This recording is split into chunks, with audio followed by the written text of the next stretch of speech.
bed, while she sat at her desk writing love letters to her beau overseas. Before putting pen to paper, she always spritzed the thin airmail stationery with jungle gardenia perfume. "It brings me close to him," she would say. "Harold can hold the paper to his nose and pretend he's holding me." How did she know how to do something like that, I'd wonder, to send along with her words a bit of herself to her boyfriend dodging torpedoes in the Pacific? Vivian's been gone for over 10 years now, and my visits to Harold are getting harder and harder as he falls backward into that black hole of Alzheimer's. But I'm always heartened to see on his bedside table, along with the family Bible he can no longer read, a half-empty bottle of his wife's jungle gardenia. Oh, pooh. This was supposed to be a celebratory column, and here I am doing what I've promised I won't do in my dotage, which is not to be in any kind of dotage. July 18th, 2016. Dear readers, it is with great sadness that we here at the Granite Creek Gazette announce that Haze Evans suffered a massive stroke on Saturday evening, shortly after viewing a production of Guys and Dolls at the newly refurbished Lakeside Playhouse. After the show, she complained of a headache to friends, but, typical of her generous spirit, made a point of assuring them it had nothing to do with the actor's performance. On the car ride home, she slumped forward in her seat and was driven immediately to the hospital, thankfully just 2 blocks away. Haze was hired by my grandfather. "One of the smartest moves I ever made," he told me more than once, and wrote her first column in 1964.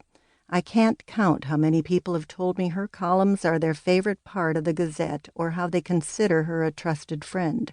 She still receives the most mail, snail and electronic.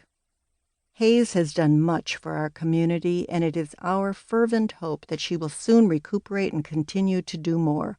We'll keep you posted. Sincerely, Susan McGrath, publisher. "The phone's been ringing off the hook," says Shelley Clausen, the newspaper's receptionist, her voice weary, as if she'd been toting barges and lifting bales instead of punching buttons and taking calls. "I figured it would be," says Susan. "There's no one people care more about at this paper than Haze." "It's beyond me," mutters Shelley, jabbing a lit-up square on the phone console and barking, "Granite Creek Gazette!" In the hallway, the publisher accepts a hug from Mitch Norton, the managing editor, who considers it part of his job description to always be the first one in the office. "As you can hear, Smiley's got her work cut out for her," says Mitch, who has a host of nicknames for the dour receptionist. The day before, just past dawn, he had been arranging his fishing lures in his tackle box, preparing for a sweet Sunday morning in his boat. He jokes that while his wife Lucy is a devoted member of St. John's by the Lake, he prefers to worship on the lake. When Susan called him with the news of Haze, shifting into management mode, Mitch appeared at the hospital 20 minutes later, armed with a thermos of coffee. "By the way," he says now, "Lucy and her garden club are wondering if they should send flowers, or would Haze even be aware of them?" Susan shrugs, wincing as the buckled strap of her heavy bag digs into her shoulder. "I don't think you can go wrong with flowers." In her office, she shuts the door and sags against it, the energy she had summoned to get herself out of bed and to work used up. Staggering to her desk like a marathoner nearing the finish line, she collapses on the old office chair that had belonged to her grandfather. Its black leather so worn and cracked that it's pale gray at pressure points, and a brocade throw pillow gives her the cushion its deflated seat cannot.